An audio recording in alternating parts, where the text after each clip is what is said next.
Matt, um, you're not supposed to make me tear up on our first episode, okay? Hey, everybody, and welcome to Free Range Vision. I'm Matt Jensen alongside Dr. Vance Thompson. And for nearly 2 decades, we've been pioneering in practice, business, and team leadership. And now it's time to share that trailblazing spirit with you as you chart your own path to success. Here at Free Range Vision, we'll unpack practical strategies, share inspiring tales, and offer fresh insights from our extensive experience in healthcare and beyond. We'll cover everything from the pivotal lessons we've learned to the formidable challenges we've overcome and sometimes lost to, providing you with the essential tools to steer your journey and empower your team as you venture together. So, whether you're at the helm of a practice or simply striving to cultivate a stronger culture, well, you found your flock. Free Range Vision is here to inspire, equip, and motivate you to take the next step. Let's venture off the beaten path together. Welcome to Free Range Vision.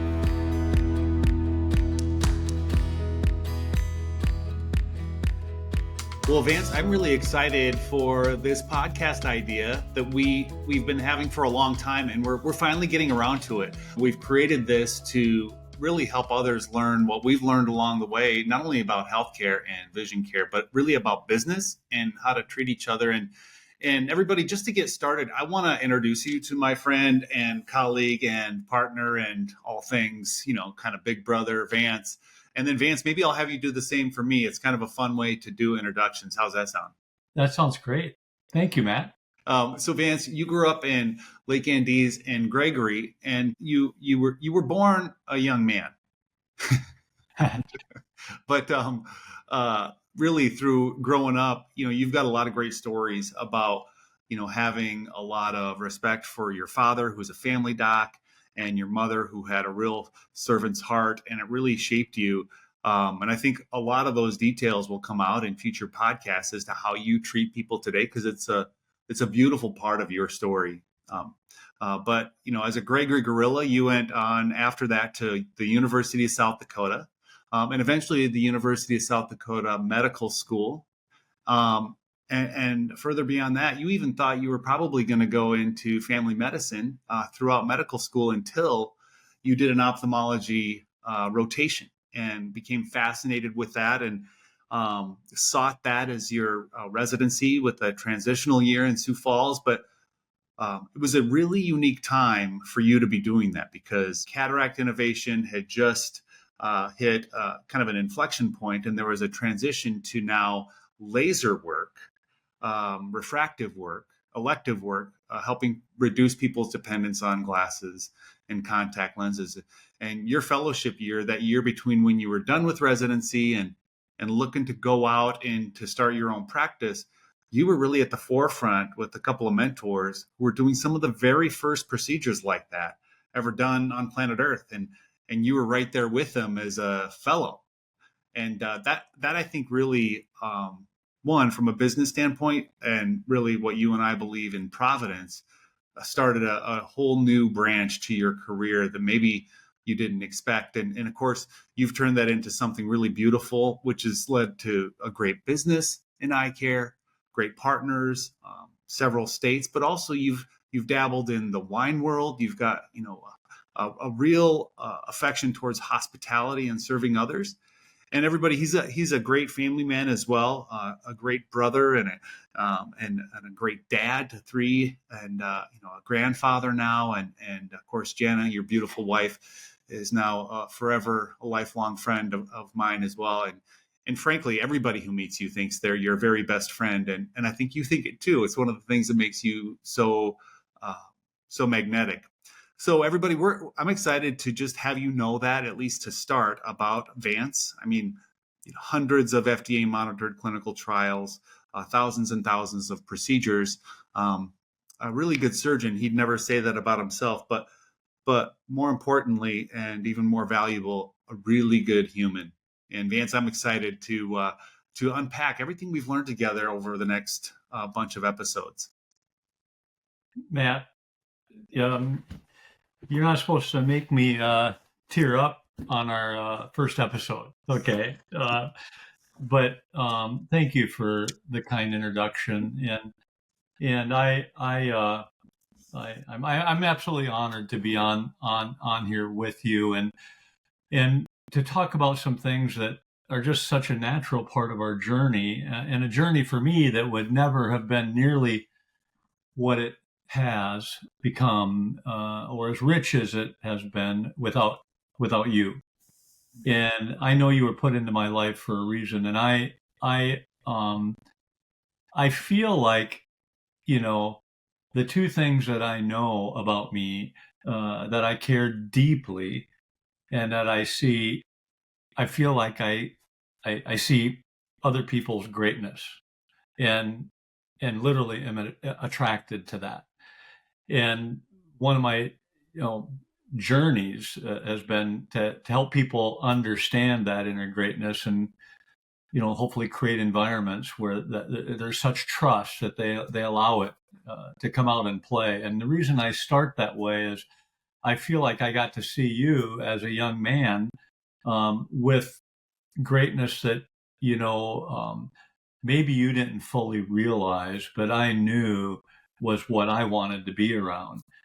And, going into the practice of medicine was natural in certain ways and, um, you know, kind of a little frustrating in other ways. I've always felt that one of the most amazing things a human can do is trust another human into their life, meaning a doctor into their life for something that is so intimate and so trusting. But oftentimes, I don't think medicine responds in a way that is, if you will, commensurate with that trust. And so this kind of low level frustration I had, even though I was just loving the practice of medicine, when I first met you, I was just fascinated with your ways of communication and your caring heart. I was so fascinated with it that I was like, how can I just be around this person more?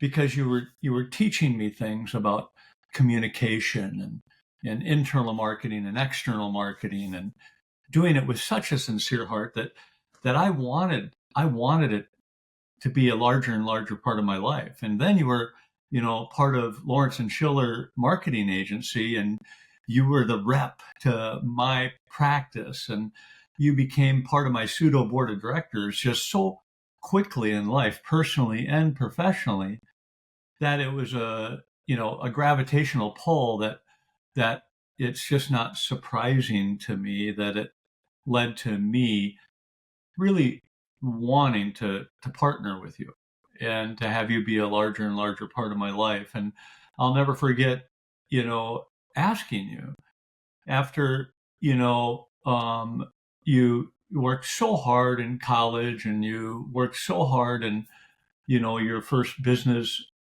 ventures with Lawrence and Schiller and how great they were to you and me. I'll never forget asking you to join me, and you felt, one, a loyalty there, but you also didn't give me an answer. I mean, I Yeah. I never had anybody that I offered a job to that month one, no answer. I mean, month two, three, four, five, six, seven, eight, nine, 10, 11, 12. A year later, I'm like, I'm getting buried in the business of medicine, knowing that I need a business leader. And here I am so enamored with you that a year later, I'm like, Matt, you know, I've offered you a job and you haven't said yes or no. And you get to tell your version, but I'll never forget now,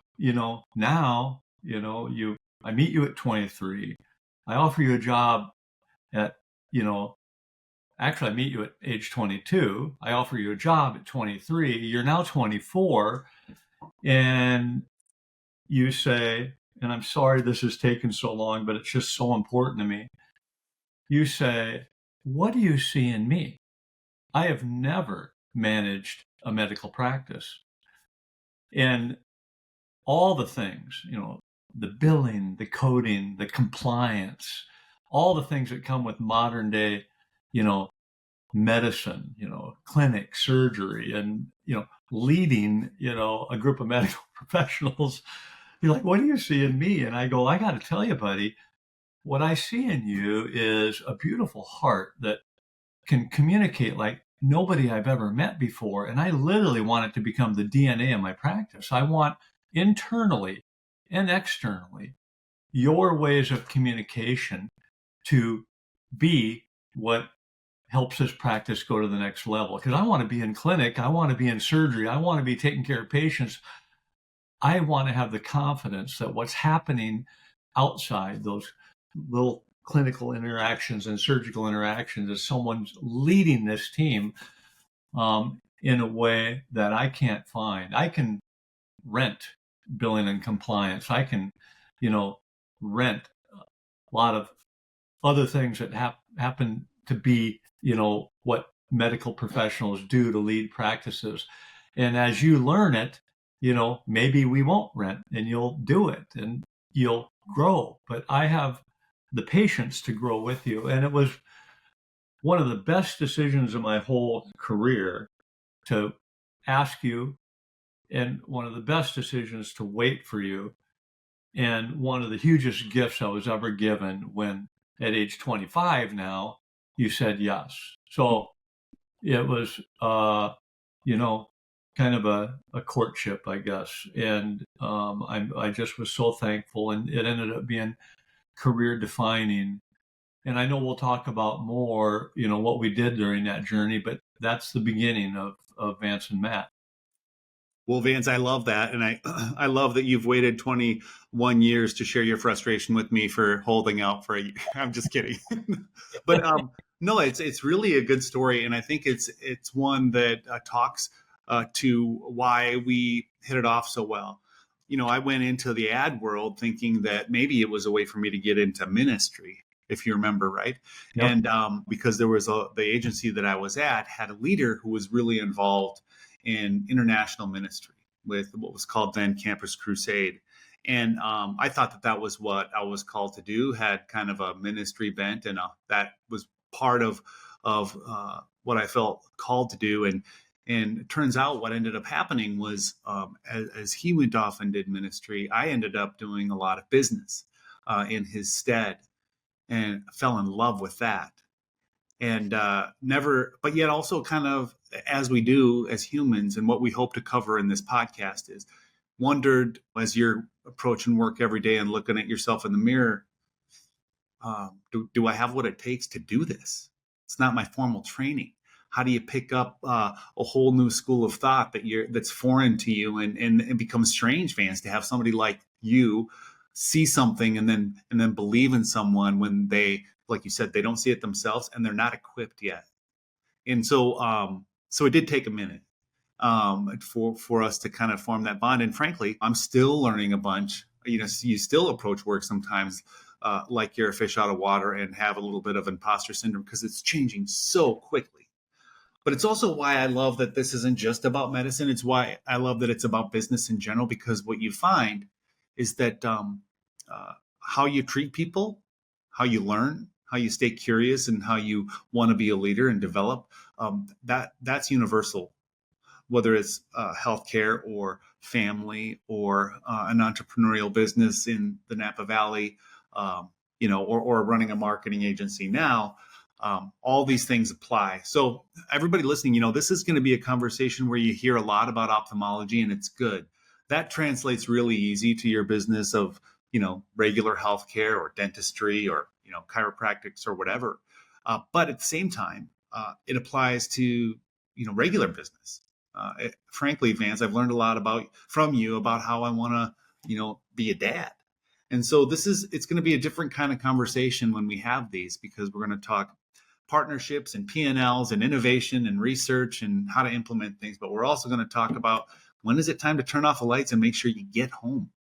And if you're checking your texts at your kid's ball game, are you watching your kids' ball game or not?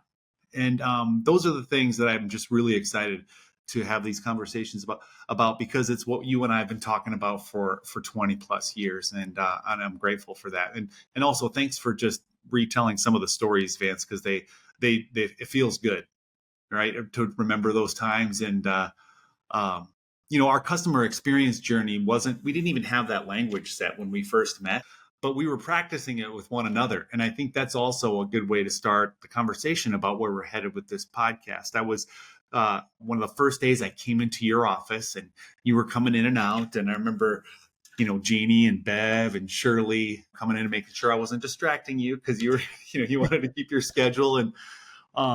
And as you were doing a surgery and I was waiting for you, I remember seeing on your shelf on the windowsill. And first of all, there was a number of things that I noticed about your family and about your interests. And one of them was, a photo of all of your kids. And another one was a book called The Man in the Mirror.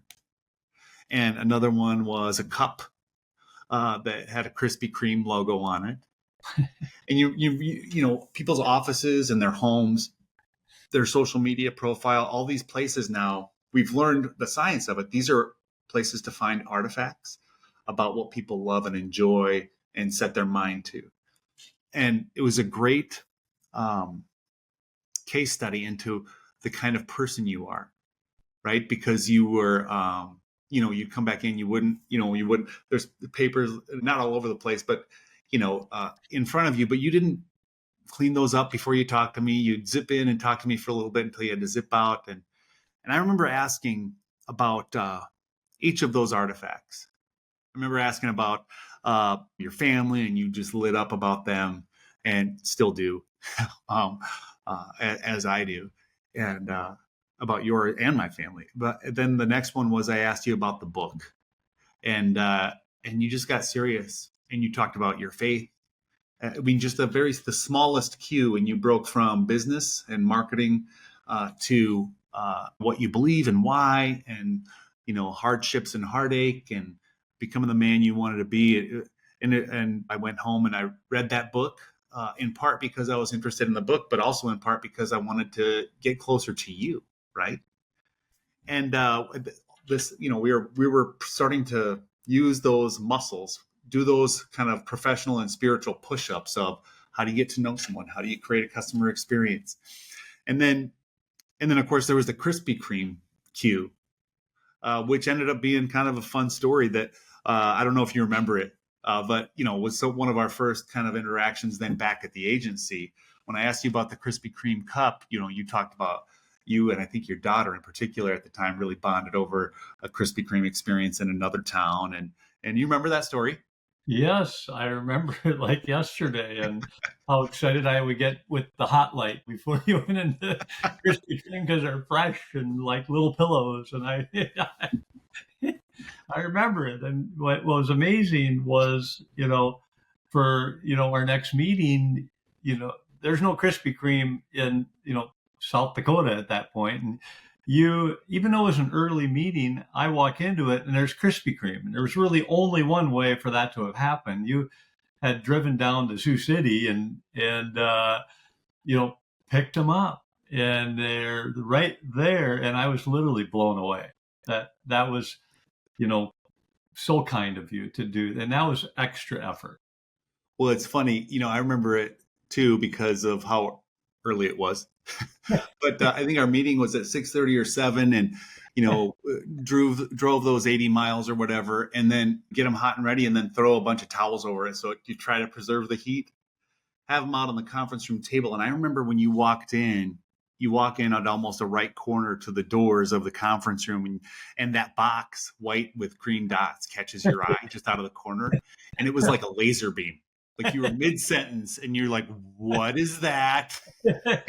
And it was a great way to kick off a meeting. We could have convinced you of any marketing campaign after that. Well, and you could have, but I mean, yes, the donut was amazing, but I'd like to say it's, not about the donut.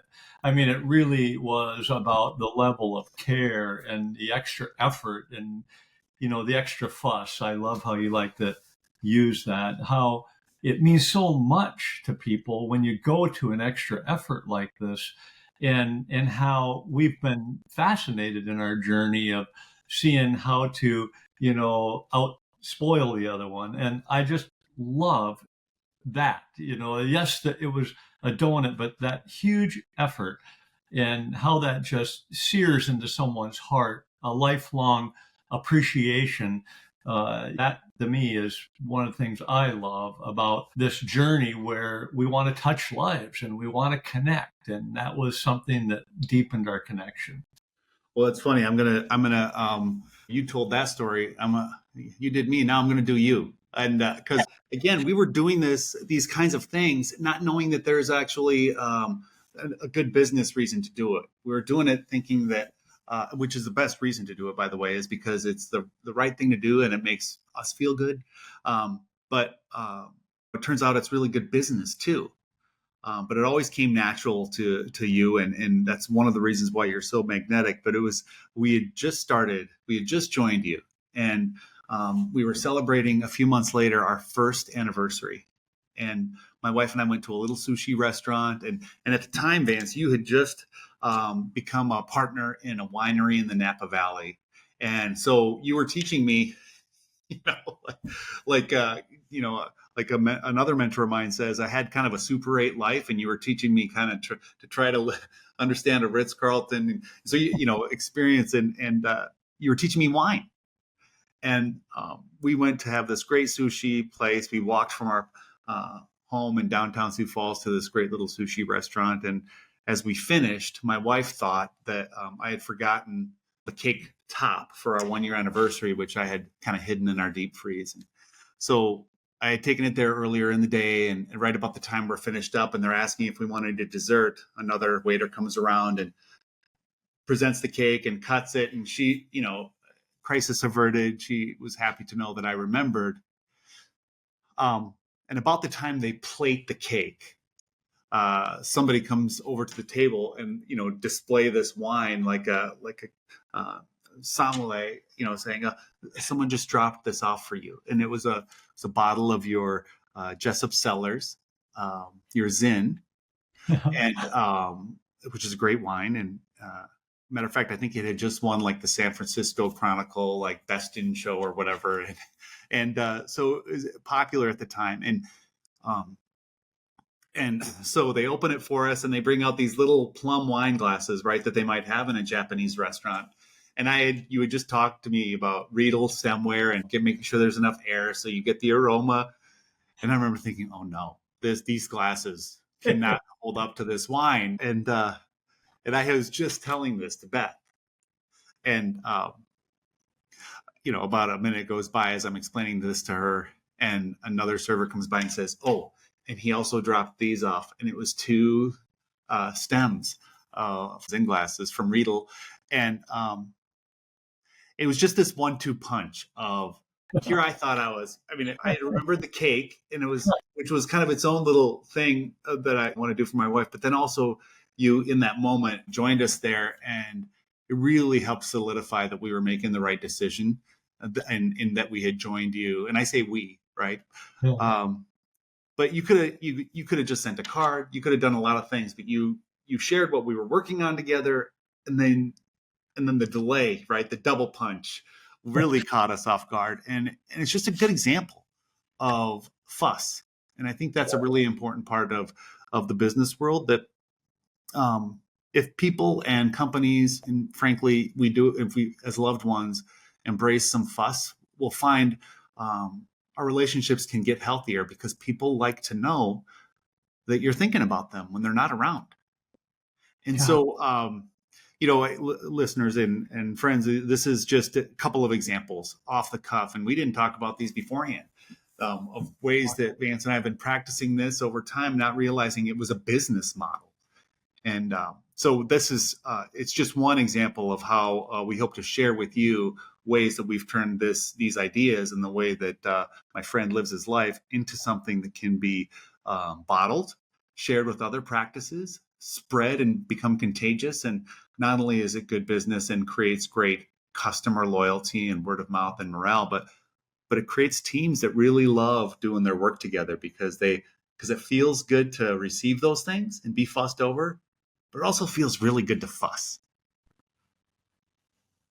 Well, Matt, I, you know, I mean, it's just so heartwarming to hear that story again. And for me, I have to tell you, it's one of my greatest joys in life is serving others and making just kind of tiptoeing away and knowing that it's going to land in a special place. And I come back to the practice of medicine being so special that when you start doing that, of course, you want to do a good job medically and surgically, or whatever your business is, you want to do that well. But if you get excited about doing that for your partners and your team and your customer, your patients, um, it's amazing what it does for the joy of the journey.